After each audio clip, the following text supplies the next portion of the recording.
This week on the It's a Monkey podcast. So this has just been a crazy year for podcasts. According to Edison Research, we saw the greatest growth year over year, 2015 going into 2016. And now we're at the point where more than 1 in 5 Americans has listened to a podcast within the last month. So, we're talking, it's a substantial number of people, right? I mean, that's over 50 million Americans. And we're seeing that, 1 billion plus listens per year dedicated to podcasts.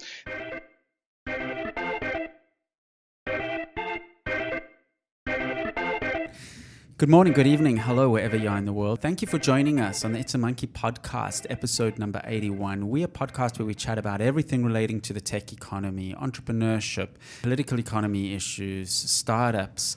It is episode number 81, and my name is Kevin Garber. I'm the CEO of ManageFlitter, and with me, as usual, is my co-host, Kate Frappell, who is the design lead at ManageFlitter. Kate, thank you so much for joining us.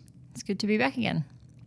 Thank you. A special welcome to people watching us on Periscope Live. We do tweet out when we Periscope it live, usually sometime on the Wednesday. It is Wednesday, the 15th of February for our Periscope users, and we publish this podcast we'll be publishing this podcast on Friday, the 17th of February, 2017. As usual, we have a fantastic show lined up for you. And later on in the show, we're actually going to be talking about podcasting on our podcast, which is quite interesting. We're going to be talking with Glenn Rubenstein, who has an agency that specializes in podcasts and ads, selling ads on podcast networks, etc. And we'll be chatting to him a little bit later on in the show. As usual, we talk about tech news. And this week's tech news, we're going to give a little bit of a break to the Instagrams, the Snapchats, the Facebooks, which we so often talk about. And Kate, actually a story out of a social media platform that we don't often talk about, Pinterest. Tell us what's happening with Pinterest. So Pinterest are rolling out 3 new visual discovery tools. So the first one being called Shop the Look. This allows people to click on individual items and then they can, so inside one image, right, they'll put little circles on, for example, if there's a girl wearing a jumper and a jeans with a bag, right, they'll put a dot on the bag, dot on the jeans, and a dot on the jumper. And then you can click on those dots and it will either take you to the store where you can buy them or show you similar items of clothing from other brands. So this is a photo that you've put up. You've already taken this photo? No, that's the next feature they've implemented called Lens. Okay, let's talk about Lens. I found Lens the most interesting announcements of theirs. So Lens, as far as I understand, it's sort of like a Shazam for products, right? Yeah. So you just actually point your photo, your camera, I should say, at a product or at a scene even. It doesn't even have to be a product. You can point it at a scene. In the example, they had a scene, I think, like an outdoor entertainment area scene. Yep.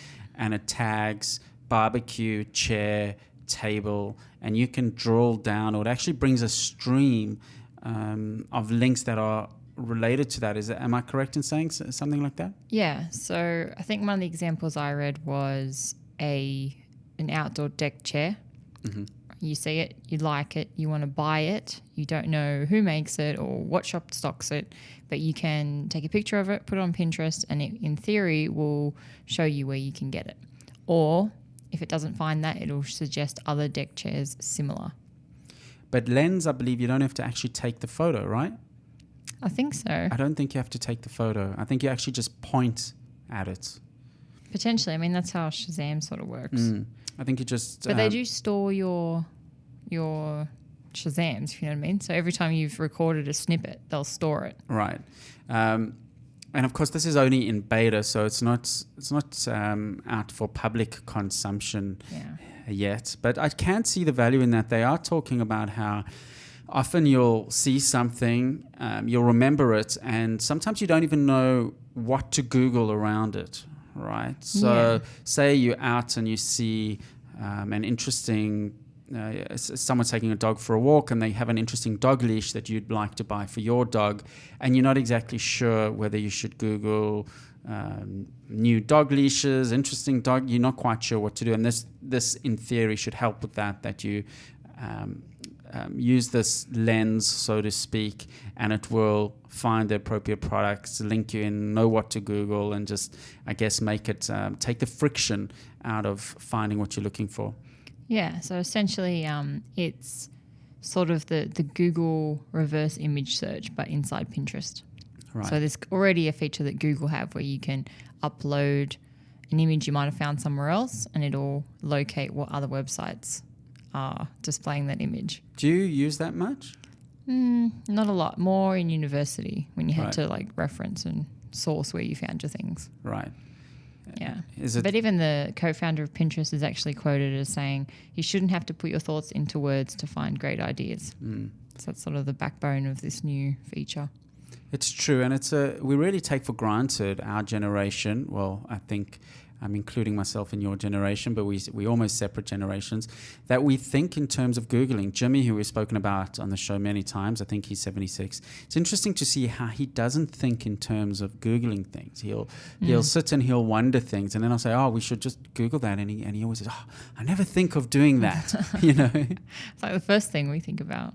It is, and this might be even, the next level that takes it to the next step, and perhaps even when we do have smart glasses, and which we will eventually have some sort of smart contact lenses or smart glasses or augmented realities, we can have a mode or some little button on the frame and your lens, and you push, and it's something quite frictionless. Where you can tell exactly what that is and where you can get it from. Yep. Helpful. Pinterest aren't the only ones doing this. Apparently Instagram have tried it as well. Right. Like integrating the shopping experience straight into the app and making it, like reducing the friction between the social media platform and the stocker website that you buy it from. Now, you use Pinterest quite a lot, don't you? I mean, I think there's about 150 million people who use Pinterest regularly. I think there's approximately about 400 million people that use Twitter regularly. I think there's about 500, 600 million that use Instagram regularly. And there's billions that use Facebook regularly. So, but Pinterest is on the lower end, but it is quite niched. Yep. So they're not even advertising as a social media platform anymore. They're a search and discovery tool. Yeah, so it's like visual bookmarking. It's fantastic when you need visual references, like when we were moving into our new office and we were looking at fitting it out and coming up with some ideas. When you go into Pinterest and you look at good office fit outs and things like that, boom, you've got it right there. Ideas. It's a great source of inspiration. Yeah, I mean, the main reason I use it is just to collect ideas, collect images, and sort them into boards, which are, for want of a better word, folders. Pinterest is also really unique it was one of the only social media networks that wasn't seeded, so to speak, in Silicon Valley. Pinterest actually grew out of housewives in the Midwest of the US, sharing, I don't know if it was recipes or food or what it was sharing, but it was quite unique in that way. So it's always had a different DNA to the other social media networks because of that. And it's not really it has social media elements to it, but its core is not conversation and engaging and no, I mean, networking. You can follow each other. Like you definitely have like friends and followers, and there's accounts that are Pinterest famous, I guess, and they've got thousands and thousands of pins. But it sort of lacks that chatty element to it. Okay, that's Pinterest. We'll keep an eye on it. I'm going to actually log back into Pinterest. I don't even think I have the app on my phone anymore.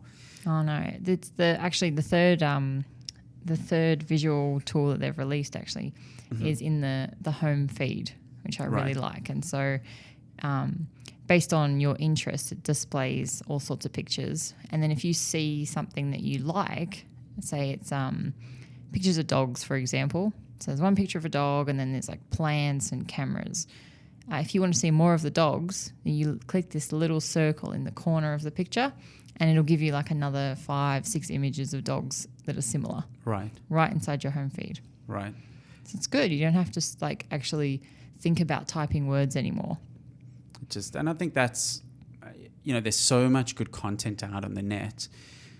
It's a huge area of surfacing the right things at the right time. I think all these social media platforms are working hard at getting their algorithms right and surfing the right things at the right time, because then you'll keep on coming back. If there's a high signal to noise ratio and they do the curation for you.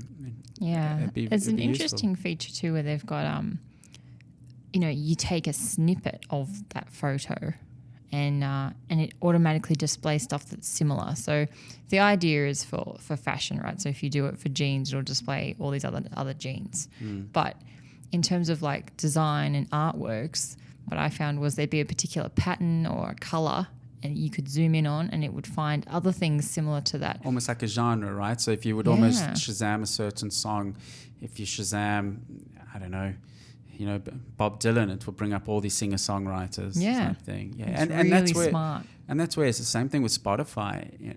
I was lucky enough last year or 2 years ago to bump into the band Daughter, which are a relatively well-known indie band. I bumped into them at a show by another indie band called Warpaint. And my friend who I was with at the time was quite bold and went up to them and spoke to Daughter, and we spoke to them for about 20 minutes. And I actually asked the one of the guys, I said, what do you think of Spotify? And he said, look, it's definitely impacted bands commercially negatively. He said, but I use it even to discover new bands. Yeah. So the discovery side of Spotify is, and even in the days when Pandora, which was the first streaming service way back when, I don't know when Pandora first launched, it was ages ago. That's when you just first realized as a music lover, wow, the discovery. Suddenly you click on Bob Dylan radio, and suddenly there's a song that's beautiful you've never heard, and you've discovered that there's this artist that's been around for 20 years you've never heard of, and it's amazing. And so I can see with Pinterest how it's a bit analogous.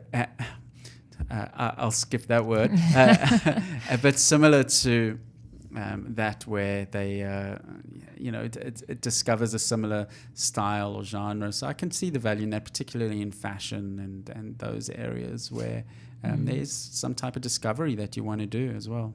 Yeah.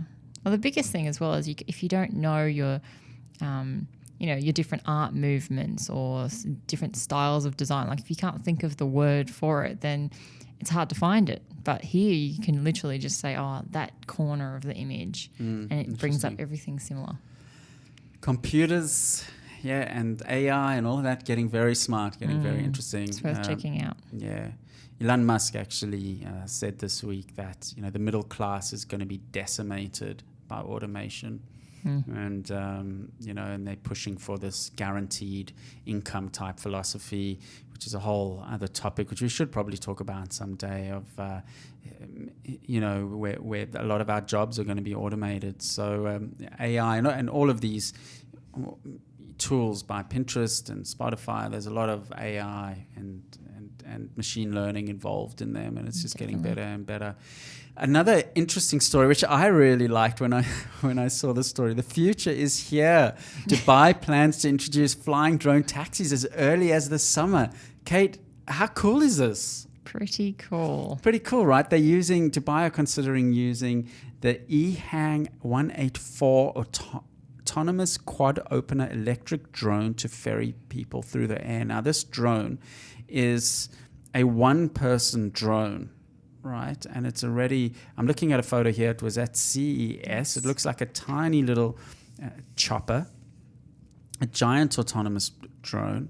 It was founded in 2014 and raised about 50 million in venture funding. And Dubai are looking at rolling it out, and it's for real. And it's an unmanned drone, and you hop in and it ships you across the city and lands. Yeah. It's interesting as well, the two articles I was looking at, one which mentioned it being at CES, and that article says at the bottom, it'll be a few years until we see this technology in use. And now the most current article says it'll be here in summer. Fantastic. So it's quite a big leap. Huge kudos to the first city that pulls this off, right? Well, it's looking like Dubai. And obviously there's huge safety issues and things that they really have to have right. Yeah. I think I read there that they can, in terms of safety, they'll land it immediately if the passenger needs to land. But I was like, where are you going to land it? Yeah. There's not like there's a helipad on every building or anything. Yeah, we'll definitely watch the story with interest. The EHang 184 is a drone that can carry one passenger with a maximum weight of 220 pounds. I think that's about 100 kilos or something around there. For a distance of 31 miles, so what's that, 70 kilometers, something around 50. that. I wish America, dear America, please go metric. It's enough. It's like really... 50 kilometers, which is pretty far on one charge, and a top speed of 100 miles per hour, which is 180 kilometers an hour, something like that. 160. See, Kate's one of my... She's such a fantastic team member. Always prepares, right? I had to Google this. I'm not naturally this smart. Dubai officials will remotely monitor the drones and pilot them from a centralized command center. And the city says it's already started test flying the vehicle in Dubai sky. So this just isn't pure bluster. Fantastic. Really. I'd love to see how this is going to play out. And of course, wow. I mean, the future's finally here where you'll walk around and you'll see these little drones. And of course, the advantage with self-driving vehicles is it's very easy for them to know exactly where the other is and to coordinate with each other. Humans can find that quite difficult. That's why we have to have roads and traffic lights and things like that, because we can't have an automated sense and know where everyone is. But vehicles, they can... No problem them knowing where another 1,000 vehicles are and how it impacts them and what routes they have to take. It's not a problem at all in the scheme of things. Super, super easy. Even in a three-dimensional environment like flying, it's not a problem at all. And a lot easier for computers to do than pilots to do. So in theory, shouldn't be a problem at all, as long as the basic safety and engineering and checks and balances, and if the battery suddenly runs flat or something like that happens. Well, they do say that this EHang will be remotely monitored by officials. So I'd love to know what that entails. They have to take that over, right? Yeah, so the actual passenger only puts in their destination into a map and then they just sit back. Yeah. So they don't have any control. Would you take one? Maybe eventually. Yeah. I don't think I'd be an early adopter. No, I would definitely wait a few years personally. But yeah, I'm sure it's fine. But if something will go wrong, it will go catastrophically wrong. Yeah, catastrophically wrong, and the wheels will come off terribly. But I'm sure they realize that the stakes are pretty high, and it will. But this is something that cities... It would be fantastic if cities realize the marketing potential of things like this. If Sydney was that progressive and doing things like that. And it does seem like a big leap, though. I mean, we don't even really have that big of an industry around just delivering packages via drone. Do you know what I mean? Like, I feel like the first thing to change would be like the mailing system. But, I mean, humans are essentially just packages, though, right? Maybe. I mean, there's not that much of a difference. But you're We're just dealing 100 with like kilogram. material goods versus it's lives. True. The stakes aren't as high. I mean, I think it's quite an inefficient. What worries me is to have a drone in the air for one person. The visual pollution, the noise pollution for one person. Yeah. From a policy perspective, I mean, it's great novelty appeal and in terms of technological advancement. Do you want to live in a city where there's drones buzzing overhead? I mean, I don't particularly. Depends if they're noisy or not. I mean, they'd probably be relatively silent eventually, especially if they're electric. I wonder how expensive they would be. I think they for one ride. For one ride, yeah. I mean, I think a 4, 5, 10-person drone, now to me that makes a lot of sense, because at least you're getting a little bit of efficiencies and economies of scale. So have everyone in their own little flying drone. I mean, in big cities, Sydney's got 4 million people, and how many people take trains every day, and suddenly you're going to have millions of little drones. Anyway, look, I know from a policy perspective, maybe make it expensive, tax it, and put that back into trains. Potentially. Trains are the only thing that really can scale in cities at this stage, to move a lot of people quickly. Yeah. What I find interesting, it's sort of a bit of off topic, but with trains is, so in Sydney we have like double-decker trains. So we have 2 levels in every carriage. And then on some lines they're looking to change that back to a single level again. And I know lots of other countries only have single levels. I think Melbourne also has single level. But I don't see how that's scalable. Like, why not build all trains with 2 levels? I mean, there's only going to be more people. There's a lot of politics in transport and a lot of vested interests. Sydney trains are quite slow compared to a lot of other cities. They're bigger, but they're slower. I mean, New York trains are quick. They stop quickly. They start quickly. Sydney trains, sometimes it's all a bit laid back. You know, it's a little bit, if anything, they should speed them up a little bit. A little bit. Oh, they've improved the train announcements. Have you noticed lately? There have been improvements across the board. You know, Get some interesting characters announcing the stops and hoping everybody had a lovely day. To our customers, yeah. Anyway, you're listening to episode 81 of the It's a Monkey podcast. Please email us podcast@itsamonkey.com. You can actually email an MP3 file and give us some comments, and we'll give your company a shout out on the show. We love hearing from our listeners. Give us a review on iTunes. Follow us on Facebook. Follow us on Twitter. Stay in touch with us. We're going to take a short break, and we'll be back with our interview with Glenn Rubenstein talking about podcasts after this short break. Hi, this is Dave with ManageFlitter. ManageFlitter is a tool that helps you work smarter and faster on Twitter. With ManageFlitter, you can clean up and grow your Twitter account. You'll also get useful Twitter analytics, social content scheduling, and much more. Go to ManageFlitter.com and start your free trial today.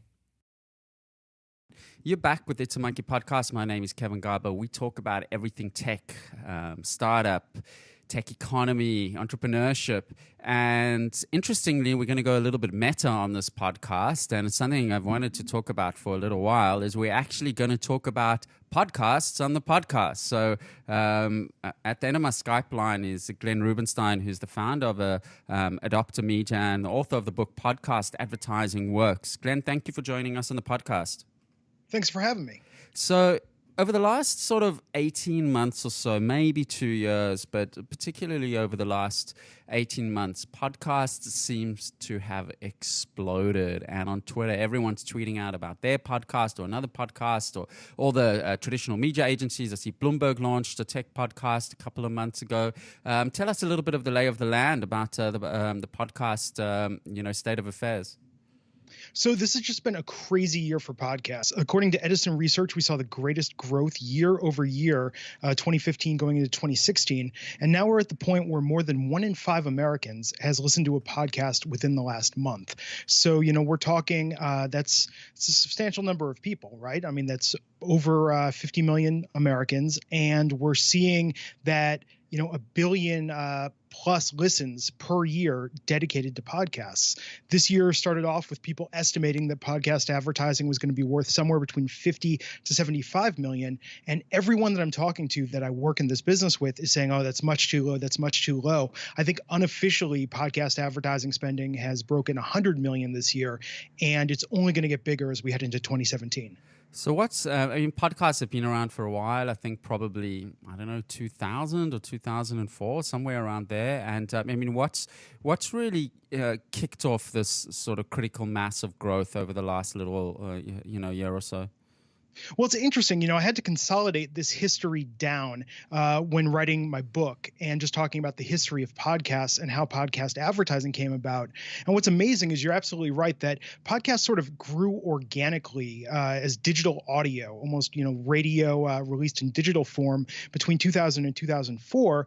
And then what we saw is it tapered off after that. It was a bit of a buzzword, and it really came back with a vengeance once smartphones were readily available and you no longer had to sync MP3s to your iPod to listen to podcasts. You could just, click a button and start listening. And from there, we've just seen year over year, just amazing growth as the technology gets easier to consume these. And with that growth has come bigger and better podcasts. And I think really the turning point to where this went from, an emerging sort of fringe medium where people could get, for instance, tech-oriented podcasts or business-oriented podcasts is when we started to see it become an art form and medium unto itself, with podcasts like Serial and Startup, all the work that's been done in the comedy space. But I would really say Serial and Startup, specifically like 2014 is when things really just blew wide open. And now it's starting to, replace radio for many people. It allows us to listen to what we want, when we want, and programming specifically about the topics that we want with the personalities we want to hear. We're no longer victims of what's on the radio, and just what people are offering us. We can really seek out our own interests. And just now it's gotten to the point where it's just insane. I mean, the amount of podcasts just seems to be growing at an unprecedented pace. Do you think we've reached peak podcast? I mean, do you think it's going to plateau off? I mean, there's only so many, hours that people can listen to, content to. I mean, it almost feels. I've even noticed with myself. Obviously, I actually started my life in live talkback radio, and obviously now a tech company and the podcast, and I even noticed myself that I'm struggling to keep up with my regular podcast because it's become really, really thinned out by the number of podcasts available. Well, to an extent, I think that certainly it's becoming more competitive in terms of going after people's ears, right? We have more options than ever, and maybe you're seeing that people are listening to the same podcast for a period of time, catching up on a podcast, sort of binge listening through a bunch, but there are more options available than ever. And I think because of that, people are going to get pickier and start rotating, where they're devoting their time, effort, and energy in what they listen to. And in a way, that's sort of an opportunity, because it means that we're going to see more diversification in what people are subscribing to and what people are discovering. And this field, I think, it presents the opportunity for it not to be dominated by just these core players. The Chris Hardwicks of the world, the Mark Mayrons of the world, the startups, the Twits, all of these big players that have consumed a huge amount of audience share. Now I think we're going to see a little more rotation, and it's going to give it a real chance, for new people to come on the scene and capture attention. Do traditional media formats, newspapers, TV stations, do they understand the podcast phenomena? Yes and no. Right. I think some do, but it's tough. I really don't want to call anyone out specifically for not understanding the medium, but let me just say that I've heard some content that is very, very good. I've heard some content that is very, very bad.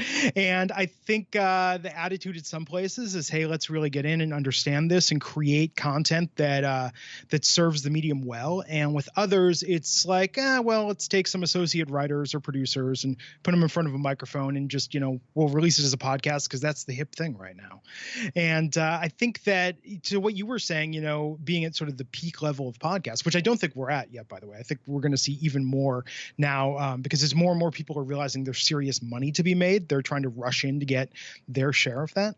But I think that that's what's really going to separate the quality content from sort of, media companies just throwing stuff at a wall and seeing what sticks. Before we talk about sort of the advertising side of it, give us, if someone's listening to this podcast and they've been thinking of starting a podcast, give us a few tips of what you see works in a podcast, and even for someone who does an established podcast. You've obviously listened to a lot of podcasts. You have a lot of clients in that industry. Sort of, what are some takeaways for people that would like to start a podcast or already have one to improve it?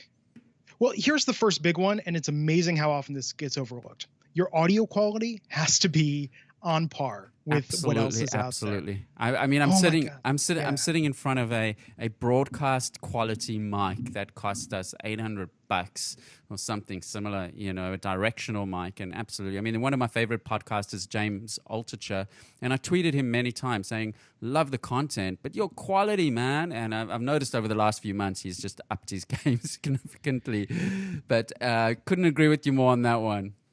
And let me tell you, I'm sitting here in front of my rig, and just a simple example more than a plug, because certainly they're not a sponsor, but Broadcast Supply Worldwide. I think I got a package with a Heil PR40, a nice boom telescoping arm, breakout box to hook into my computer, and it just again, it was like $600 for the complete setup. It's not hard, it's easier than ever for a very, very small investment to produce something that sounds just as good as the major media companies and major podcasters are doing. So you have no excuse for having bad audio. And it lasts a at long this stage of time. I mean, game. the good quality audio equipment just, will last you forever.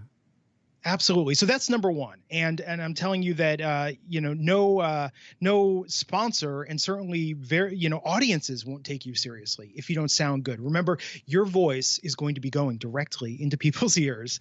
They're going to be spending time with you, whether it's in their car or with their earbuds on. And sound quality is just, there's no reason not to have a good sounding podcast. So that's number one. But tied in with that is the editing process, and that's actually something we've struggled with a little bit. Once you get multiple voices, we do the interview on Skype, and then I chat with my co-host Kate, and she's in the studio with me on another mic, and we bring it into Logic, and we're not audio engineers, and that actually, the editing process is also part of the quality, and that's where I find it can get a little bit trickier, more than just having a great quality mic. Yeah, interviews can be tricky because you're interviewing people that might be using a headset mic, they might be using earbuds. But the good news is that, audio tools are readily available to where you can clean up the sound and really make it shine, make it sound consumable. So I think that's certainly the first part of the equation. The second, now, if you're looking to start a podcast, what is your unique hook? What are you bringing to this medium that no one else is? And the reason I say that is, look through iTunes, just look through Stitcher, see what else is out there, and realize there are podcasts on so many topics that you have to come at it from a unique approach. Unless you have a massive following already, you need to give people a reason to pay attention to you. And with that, it can't just be the quality of the conversations that you're having. You have to be able to do your elevator pitch, as it were, and explain to people in two sentences what's your log line, what's your podcast about, and hopefully it's compelling. One of the criticisms I have of the current state of podcasting is that most people are going for these hyper-niched podcasts and, based on one interview. And I think that's fantastic to some degree, but it's also, in a way, it also lacks a little bit of intimacy and a little bit of personality. I mean, we try to make our show a little bit more magazine-like, a little bit more conversational, a little bit of warmth and intimacy. I mean, what are your thoughts about going that hyper-niched one interview versus making something a little bit broader? I agree it can become self-indulgent and tedious and boring as well, so that's where it can actually get tricky. Well, I think it works for the right personalities, because that's what people are listening for. I've listened to episodes of your podcast and I find you quite pleasant to listen to and very entertaining. So with the right personality, I want to spend time with that person. That's really part of the reason transitioning to why the advertising works is because we're spending time with these voices, these people that we almost feel like are friends, in a way, or they're advisors, they're authoritative experts, as it were. And you want to be, if your personality isn't necessarily the most likable, then maybe you want to veer towards hyper niche in the sense that, okay, we know exactly what we're getting when we listen to this, but your likability and intimacy, that credibility of connection with your audience is super important on all levels of your podcast succeeding, both in terms of building an audience base and definitely in terms of getting sponsors. Okay, great. So any other tips on kicking off a podcast? I would recommend also to get a bunch of episodes in the can and recorded before you release it, because right now we're seeing so many people that launch podcasts and they're just sort of cluttering up iTunes, right? They're cluttering up Stitcher, where it's like, hey, we put out the first episode and maybe there'll be a second episode, maybe there'll be a third episode. But consistency is so key that, let me just tell you this as a basic marketing tip for podcasts, is that if you release a new podcast and you're going to hit new and noteworthy on iTunes, right? And you're going to be sending people to check it out from your website, from your Twitter following, from your email list, why do you want them to go there and have one episode to listen to when they can go there and have 6 episodes to listen to get started with? And then you can release new episodes on a weekly basis after that. I think giving people that little backlog to start with is fantastic, because I don't know how many times you've done this, but when I discover a new podcast, I fall in love with it, I just want to keep listening to it. I want more and more and more. So why not take advantage of that opportunity when you have people's initial attention to get them fully hooked and entrenched, and then start feeding them new content? I've actually been on long drives before. Australia, like America, is a big country, and I've been on 10-hour drives before where I've listened to one podcast, the whole series, or as many as I can on that whole drive. By the end of it, I really feel like I often think to myself, I wonder if this host knows that they've kept me company for 10 hours. Isn't that weird? See, I have that experience when I meet podcasters, because to me, I'm like, we already have a relationship.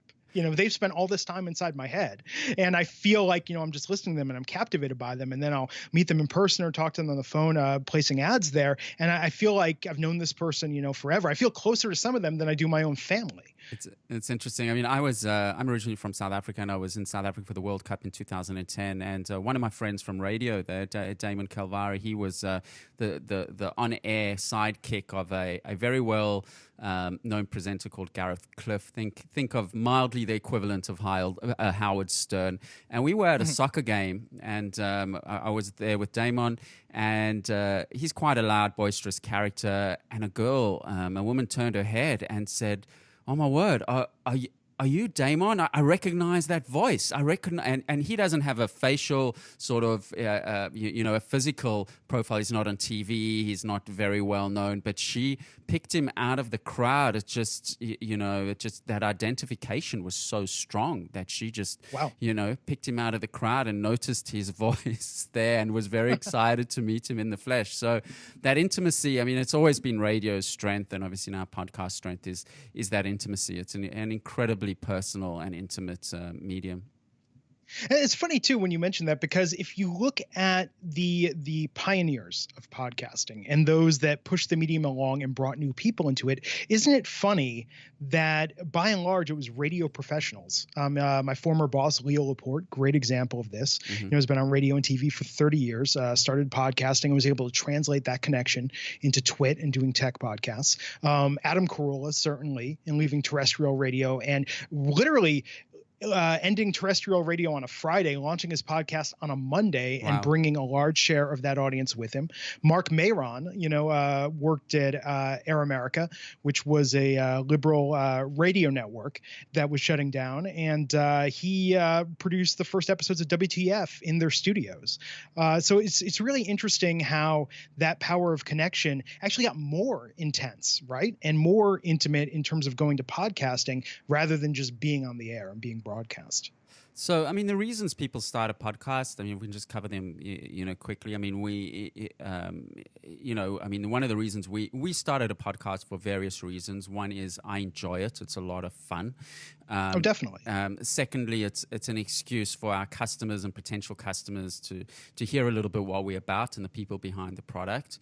Thirdly, it actually gives me an excuse to reach out to interesting people such as yourself. It's a lot easier to reach out to you and say, hey, do you want to have a chat about, what you're working on, as opposed to just let's meet and have a chat. But some people might actually want to make cold cash out of their podcast, and that's where someone like, we hope it trickles through indirectly through our product, but some people want to actually turn it into a business or a revenue stream. I mean, tell us a little bit. That's you're knee deep in that side of things as well. Yeah, so there's a lot of money to be made in podcasts. If you read the stories out there, you have people that are now clearing millions of dollars a year through podcast networks, or rather networks that are clearing millions of dollars a year. And the business is worth easily $100 million this year. And what I would say is that if money is your first and foremost motivation, podcasting might not be the best place to start. But that being said, if you do have a quality product and you have a decent audience, it doesn't even have to be a huge audience, but if you have a highly engaged audience, there's certainly money to be made by featuring ads on your podcast. What type of numbers of regular listeners? I mean, are you talking 10,000, 5,000? It obviously depends how engaged they are and how niched it is, but just give us some sort of overall broad metrics. I think 10,000 is a good number of viability. There are some podcasts out there that make money with less than that if they have a hyper targeted, hyper specialized audience. But I think 10,000 is really the threshold, right? Where look at it this way. You're charging a CPM, cost per thousand on your podcast. So even if you're charging a $20 CPM, which is kind of in the standard low end average for the business, with 10,000 listeners, you're talking about $200 an ad, which is pretty good money, right? I mean, especially if you consider the amount of effort that's involved in producing a podcast ad. So the idea is that you want something where it's sort of worth your while to go through the process, to court sponsors or, interact with sponsors that are approaching you. And I think that 10,000 is about the number, where it starts to seem viable. Now, if you have a super specialized audience, I mean, let's say you reach 10,000 people and they're all entrepreneurs that are looking for stuff to start their businesses and improve their businesses and buy stuff, you might be able to get a $40 CPM. I mean, there's some entrepreneur podcasts that are even getting $100 CPM, believe it or not. Mm-hmm. And so do the math there, at 10,000, you can get $1,000 an ad. And you could see how it scales. And imagine when you hear about these podcasts, I mean, about, the sort of numbers that Bill Simmons is doing or Adam Carolla is doing or Leo Laporte's doing, and you have numbers that are in the hundreds of thousands, you can understand where if you blow up, you could have a hugely successful business, but even at a small audience of 10,000, you could have a nice side income. So in terms of, you're mentioning these metrics, 10,000, 100,000, I mean, in terms of actually monitoring these metrics, I mean, the tools are pretty rudimentary, aren't they? I mean, you can't really tell if someone listens to the end of a podcast. I mean, you can't tell if they kick off or they download it. Any sort of new tools or any techniques that you can actually get more accurate metrics around your podcast listeners? There's some, but I will tell you that because the business is making, $100 million plus a year as is with the limited metrics that we have, which really comes down to server logs. I mean, it's like having a hit counter for unique IPs, essentially, regardless of the stat tracking service that you use. But because the business is worth 100 million and people are paying it, where it's not really in the industry's best interest to drill down in these metrics. Right. And, Lex Friedman, chief revenue officer at Midroll, had a great quote on a podcast, which was, we might improve the metrics, but we're still going to charge you the same end amount because the market has proven that people will pay that. So it might change the calculation for how we get to that end amount, but it's still going to be the same cost, as it were. So right now it's CPM based on streams or downloads, which are essentially that they're hits of people, accessing the MP3 file based on a one time per IP address. And where it really shakes out, though, is so that's a rough estimate, right? So let's say that, your stats show you that 10,000 and change people listen to your episode. So, okay, if you consistently are doing north of 10,000 downloads per episode, then 10,000 is your baseline. That's what you're going to charge people out with a CPM. But the key is this.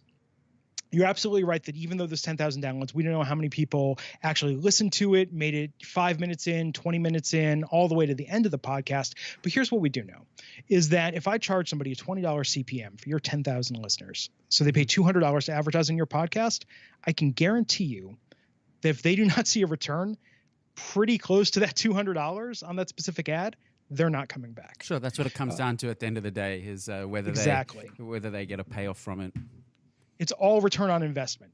People do not care about what the numbers are unless it's a situation where an ad just bombs. And then it's like, hey, can we just verify that did 10,000 people really download that if we made 0 sales?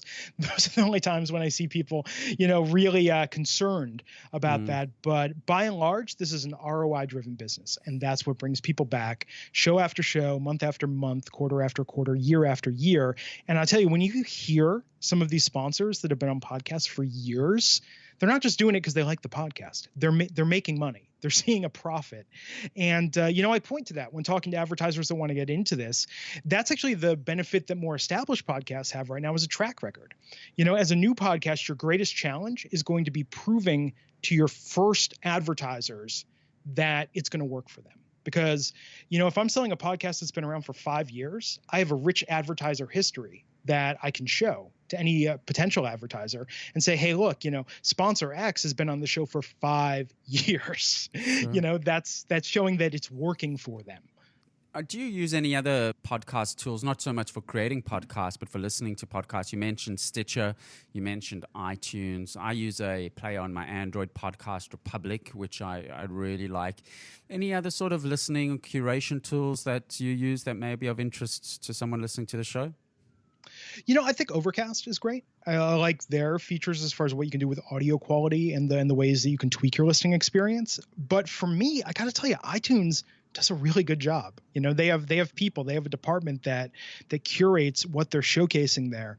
And for me and what I do in my business, it's important to just look at what's new. What are the new podcasts that are out there? And I know also that if it's on iTunes, that it's someone that went through the legwork to sort of do this the right way, to get their podcast there. And if it's being featured, that's usually even in new and noteworthy, right? If it's hitting the charts, I know that there's a certain criteria of quality that's being met. I'll tell you what drives me crazy is I see people releasing new podcasts, and these are names sometimes. Mm-hmm. Or they're minor names, and they'll post a link and they're only publishing it to SoundCloud. That's where you find it, or they're publishing it on their website. Like that's the only place you can get it. It's very, very important to make those RSS feeds available and to just publish them every single place that you can. It is such a bugbear of mine that to find RSS feeds for podcasts, it is sometimes so difficult to find. Sometimes they're only putting it, as you mentioned, on SoundCloud or YouTube, or sometimes they've got an error on the RSS link. There's someone that's actually even created a little online tool where you put in the iTunes link for the podcast and it spits out the clean RSS feed. Which is actually really useful because sometimes if it's only on iTunes and you're not using iTunes, it's actually quite tricky to find the RSS feed to put into your podcast program that's not iTunes. Yeah, and it's so important just to figure out how to do that. And and there are tools out there. You could see that people now are starting to experiment more with this. Libsyn is a good example. Libsyn will publish you to many of the top podcasting portals. Many of the portals will pick up feeds from other sources. They'll even, spider iTunes just to make sure that they've got everything there. But it's important to know what the platforms are. And it's funny you mentioned YouTube. YouTube is one of the ones a lot of people don't realize. It's like, even if you're a podcast, some podcasts are audio and video, but even if your podcast is audio only, just toss up a graphic, drop it into Windows Movie Maker or iMovie, even if you don't have a copy of Premiere, and just publish a video version to YouTube so people can consume it there as well. You want to be as many different places as possible with your podcast. And then the important thing then is to figure out, if you're doing something like YouTube, factor in those numbers as well. Go to YouTube, get your YouTube numbers, get your SoundCloud numbers, and then factor that in with your reporting on something like Libsyn, YouTube's great for discovery as well. So people stumble onto all sorts of things on YouTube. We experimented yesterday on our episode 71 that's going to be sort of broadcast tomorrow with live streaming it on Periscope as well whilst we're actually recording it. So there's a lot of things. Everything takes effort and everything's headspace, and I think people should focus on quality is the number one. But it's fun to experiment with the little bits and pieces, and definitely dumping it on YouTube is pretty straightforward. But if someone's putting together a podcast, just make sure. I think RSS feeds are a slippery concept for people that aren't technical. So I think that's, for them to test their own RSS feeds and understand what it's like. But if you are putting a podcast together, make sure you chat to your tech person and just say, is it easy for someone to find the RSS feed? And, that will allow someone to just copy and paste that into any podcast, program and then sort of listen to. Not everyone uses iTunes as well, especially Android people. Don't use iTunes. I don't use iTunes. I used to in the old days. I don't use iTunes anymore.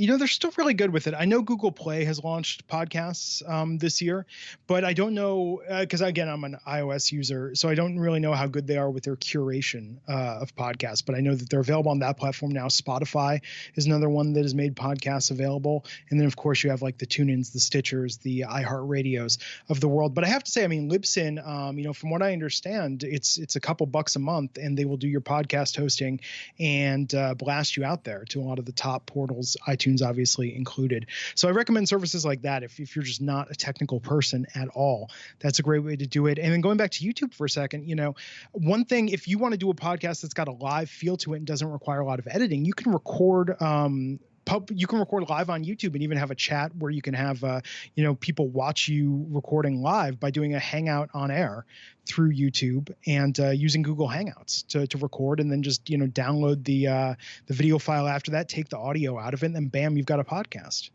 So Glenn, at Adopter Media, you guys work with podcasters and advertisers and try to stitch deals between the two? Yeah, so we're sort of a hybrid model. On one hand, we have podcasters, a select group of podcasters that we really, think are incredibly strong, are doing great content, and we know how to get ads for those specific topics. And what we do is we'll control their entire ad process in terms of securing ad deals for them, negotiating ad deals, and doing the reporting. We're full service in that capacity. But the larger part of our business is that we work with advertisers. And there are many advertisers out there where we are their exclusive podcast advertising agency. They will come to us and say, hey, we want to get in this space. Can you identify podcasts that would be a great fit for our product and service, help put together a budget, a media plan, negotiate rates, negotiate prices, come up with creative, and really secure and execute these campaigns for them.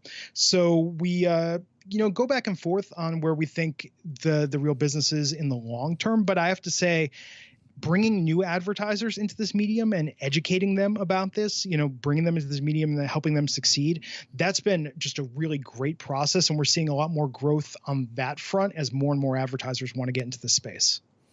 Terrific. Glenn Rubenstein from Adopter Media. We'll put all your links on our show notes. A really interesting chat. I'm sure the podcast industry is going to continue to go from strength to strength, and I'm sure we'll hopefully see some really interesting uses of, some interesting ways that people are going to be using this format. And we're lucky to be involved in such an intimate medium, so to speak. And I appreciate your time, and thanks for joining us. No, thanks for having me. And I encourage people definitely check out the book on Amazon. And if anyone has any questions, feel free to shoot me an email. I'm glenn@adopter.media. We'll put all the details on the show notes on itsamonkey.com, and they'll be able to track you down from there. Fantastic. Thanks.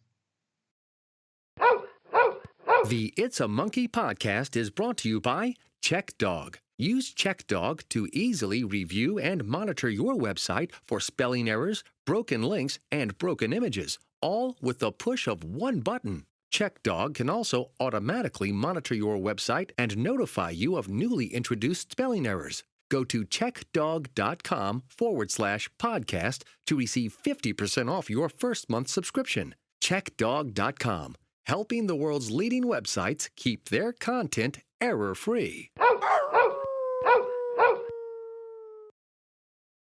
Kate, there's been a real interesting explosion of podcasts over the last couple of years, where every now and then on my Facebook feed, someone's like, I've just discovered podcasts. Can people tell me what your favorite podcasts are?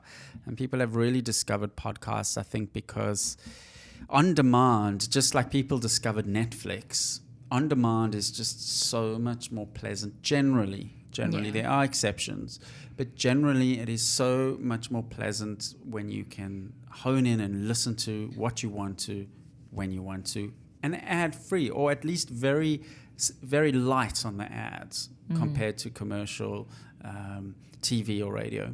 Yeah, he does make a good point about seeking out your own interests and not being limited by what the radio stations want you to listen to. Yeah. And it's they're relatively easy to put together. I mean, to put anything together takes effort, but compared to the old days where you needed a broadcasting license and a broadcast studio, literally anyone can fire up their own podcast today with a microphone and a computer. And I think the podcasts that do the best are the highly niched podcasts.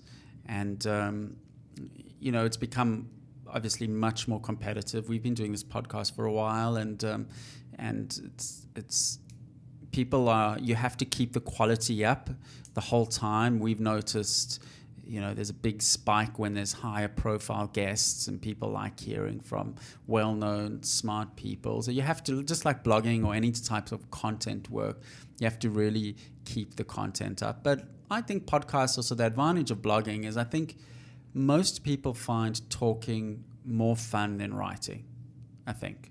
I don't know. You don't agree? I prefer writing. You do? Yeah, definitely.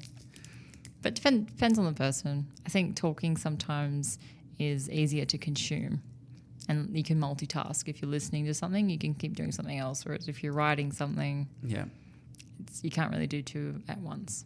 No, you definitely can't write and do something else. What are some of your favorite podcasts that you listen to? There's one. I don't listen to all that regularly, but there is one that I don't mind called Being Boss. So it's I think that's I've got a list. I'm subscribed to, I don't know, 30 or 40. It's one of those on my list. Yeah. I don't think I've ever listened to it though. No, it's two entrepreneurial women, and they just they have guests as well, and they do short snippets, but also long form ones as well.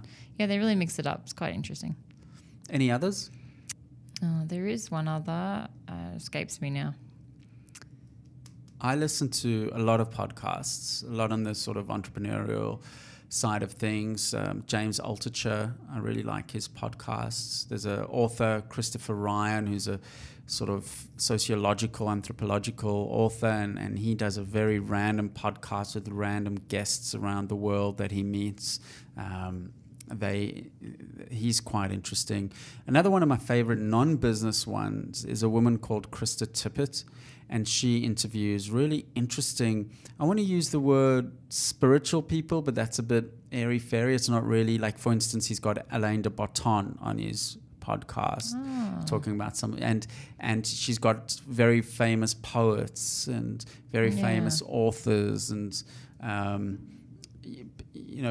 famous Buddhist monks and people like that. So she's a fantastic interviewer, and that's definitely one of my favorite non-business podcasts. There's some really, really good business podcasts out there, some really outstanding. Stanford put together a podcast series where part of one of their entrepreneurial courses has a guest every week, and they put that up as a podcast when classes are in session, and they've had the who's who on this podcast. So they're an incredible way to listen and learn, and especially when you're exercising or cleaning. And sometimes I'm in the mood for more formal, rigorous discussion. Sometimes I'm in the mood for less businessy and something more light and conversational, and that's definitely what we try to do on this podcast. Is we try to have something that's a little bit lighter and more conversational, that if someone wants a bit of company while they're doing something, feel like they're sort of with us, as opposed to just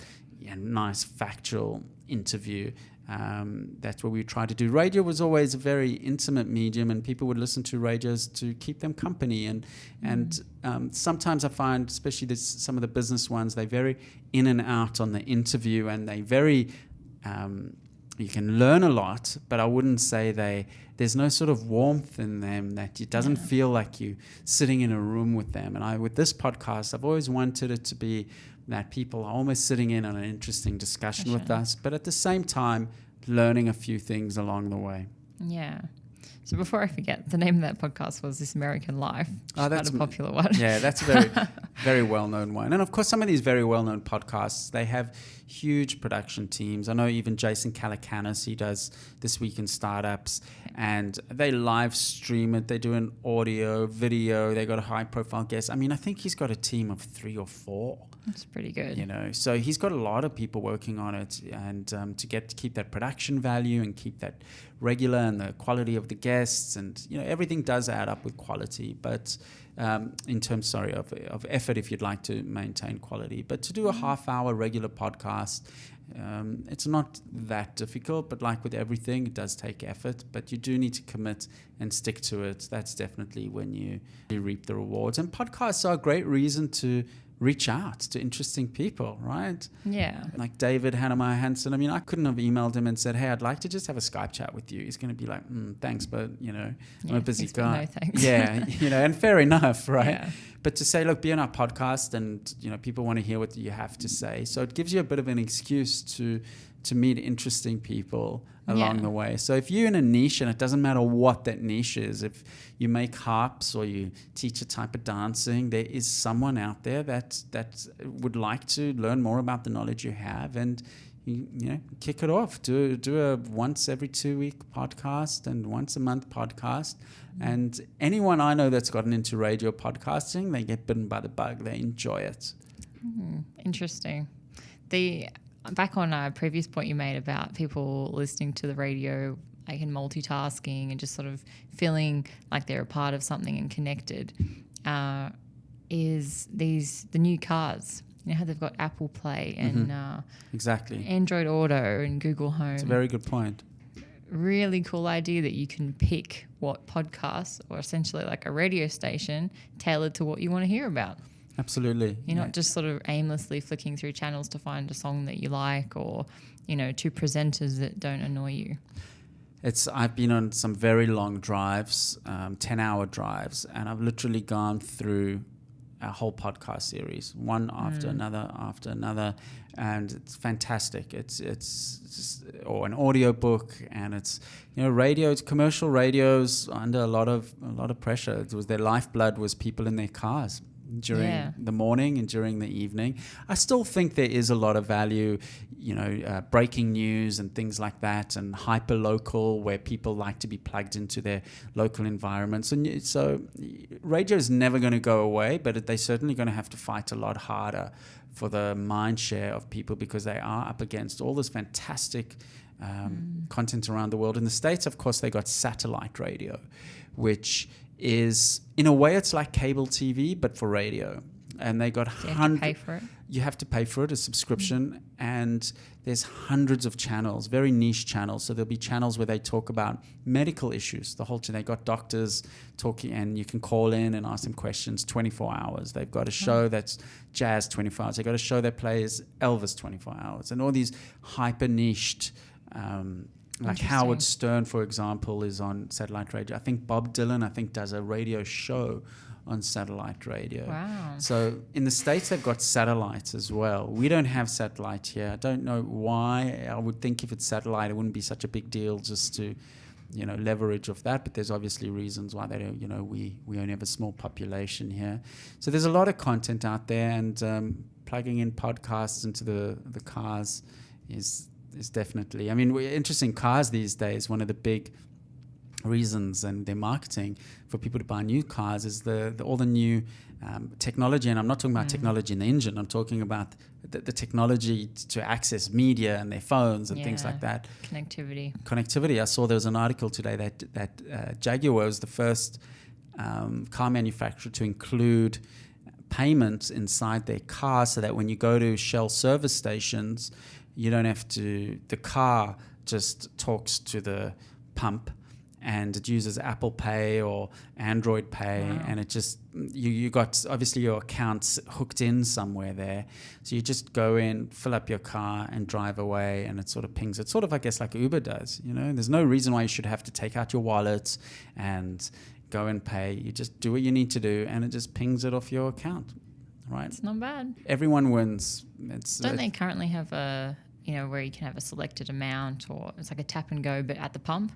I think some pumps do, yeah. But still, this even takes it one step further, where it's just totally frictionless. And that's the way it's going, where it's all the payments are all going to be absolutely frictionless.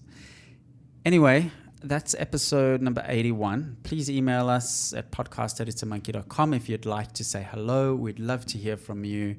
Listen to some of our previous podcasts at itsamonkey.com, including our great show that we had with David Hannemeyer Hansen, which is breaking all our listenership records by leaps and bounds. So people loved hearing from him. We'll see if we can get him back on the show. And we'll be back next week with episode number 82. So thanks for joining us. See you later.